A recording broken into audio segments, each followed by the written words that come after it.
Hi, my name is Daniel Tai, and today I was assigned to provide a presentation on how to solve Week 8 Quiz Access, Chapter 4, Problem 7.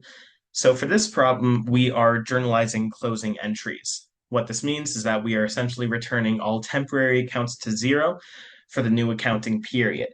Because of that, we're basically going to credit what was debited and debit what was credited.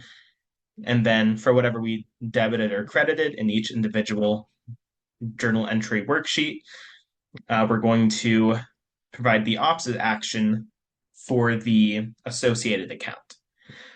So first, we're going to close out our revenue accounts. So that is going to be sales. Since that was credited, we're going to debit it.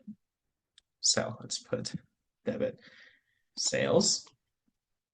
We're going to debit that 565,000. And the associated account with sales that we're going to credit is our income summary. So we'll credit that. So we'll credit that the same amount. That's $565,000. Next, for step 2, we are going to close out all of our expense accounts. That's going to be pretty much all of these. So first, we're going to provide that in this order. So we're going to start out with sales returns and allowances. We're going to start out on this second row here because we're going to credit all of these. And we have to do our debits first in the journal ledger, but we'll get to what we're debiting later. So first, we're going to credit our sales and return allowances. That's going to be for $19,300. Next, we're going to move to sales discounts. And that's going to be for $5,900. Then we're going to do the costs of goods sold. And that is going to be for $230,000. Then we're going to move next to sales salary expense.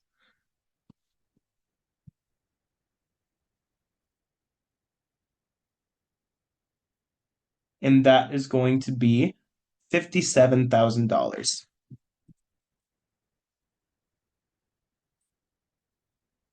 Next, we're going to go to utility expenses.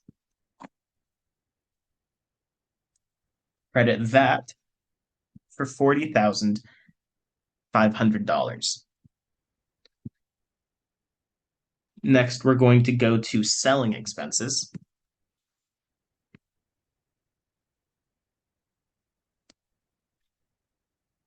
We're going to credit that for $40,500. Oh, I'm so sorry. Actually, the utilities expenses, I misread that. That was 19,500. And this is going to be 40,500. Then we're going to finally do administrative expenses. And that was for $114,000. Again, we're crediting all of these because they were debited up here and we're zeroing them out. And the associated account with all of these, which combined make our expense accounts, is going to be also the income summary.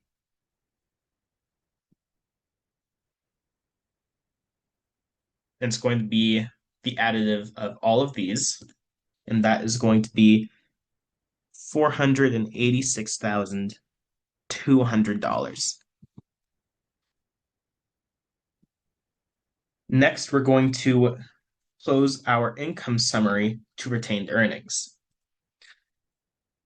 And so we're going to credit our retained earnings.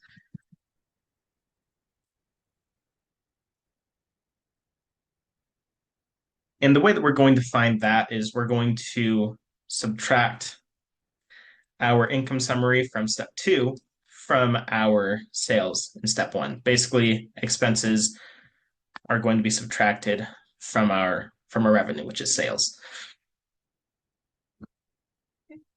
And that is going to be credited. So we're going to move that to this second row here. And if we subtract our expenses from revenues, that's going to be 78,800.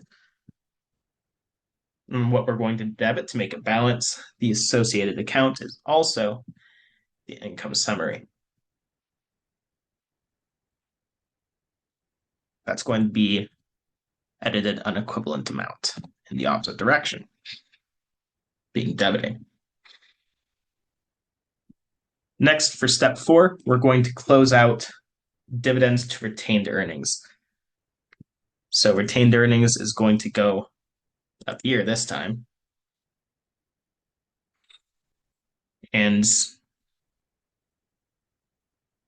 that's going to be $42,000. And that's because it is the equivalent account of our dividends.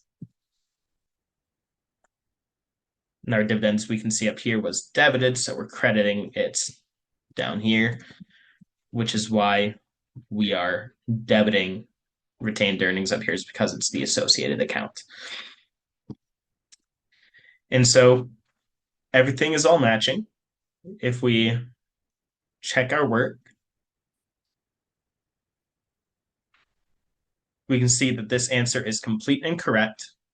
We've now zeroed out all of our temporary accounts for the next accounting period, and we have performed the opposite action for the associated accounts to make sure that everything balances on either side of debits and credits on our ledger here. So now you know how to do problem 7, and I hope that this helps you to perform your Access quiz more easily and more effectively.